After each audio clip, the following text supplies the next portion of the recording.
मरने से पहले यमराज का 4 संकेत।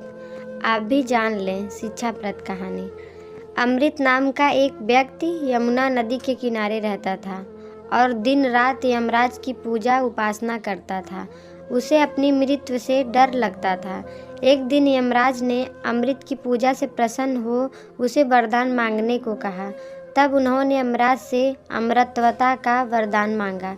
अमृत की बात सुनकर यमराज ने उसे समझाया कि हर व्यक्ति की मृत्यु जन्म के समय ही तय हो जाती है। यमराज की ये बात सुनकर अमृत ने कहा कि अगर मृत्यु को टाला नहीं जा सकता तो मुझे बस इतना वर दे कि मृत्यु के आने से पहले मुझे पता चल जाए और मैं अपने परिवार के लिए कुछ व्यवस्था कर सकूं। अमृत की बात सुनकर यमराज ने उसे मृत्यु की पूर्व सूचना का वरदान दे दिया।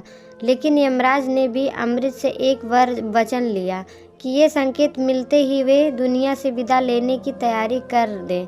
इसके बाद कई साल गुजर गए। अमृत ने यमराज से मिले वर से आश्वस्त हो गए, सारी पूजा पाठ छोड़ दी और विलासिता का जीवन जीना शुरू कर दिया। अब उसे अपनी मौत की चिंता नहीं होती थी। समय के साथ उस व्यक्ति के बाल सफ़ेद होने लगे। साल बीतते गए तो वो उसके दांत भी टूटने लगे। इसके बाद उसकी नज़र कमज़ोर हो गई, लेकिन फिर भी यमराज का उसे कोई संकेत नहीं मिला। ऐसे ही और समय बीतता गया और बिस्तर से उठने में असमर्थ हो गया।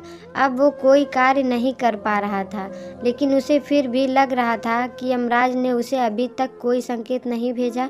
एक दिन अपने आसपास यमदूतों को आते देख वे आश्चर्यचकित रह गया। यमराज के यमदूत अमृत को यमराज के पास ले गए।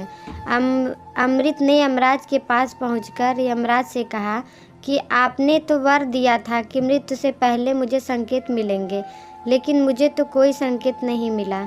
तब यमराज ने बताया कि मैंने तुम्हें 4 संकेत भेजे थे, लेकिन तुम अपनी विलासितापूर्ण जीवन शैली के आगे उन संकेतों को समझ न सके। तब यमराज ने बताया कि मेरा पहला संकेत तुम्हारे सफ़ेद बाल थे, दूसरा संकेत जब तुम्हारे दांत टूटने लगे थे, तीसरा संकेत आंखों की रोशनी चली गई और चौथा इशारा शरीर के अंगों का काम न करना था। लेकिन तुम इन संकेतों को समझ न पाए और वह आदमी सिर को नीचे कर लिया। आपको ये कहानी कैसी लगी हमें कमेंट बॉक्स में ज़रूर बताएं। अगर आपको ये कहानी अच्छी लगी हो तो लाइक करें, शेयर करें और ऐसे ही कहानियों के लिए हमारे चैनल को सब्सक्राइब ज़रूर करें। वीडियो देखने के लिए आपका धन्यवाद।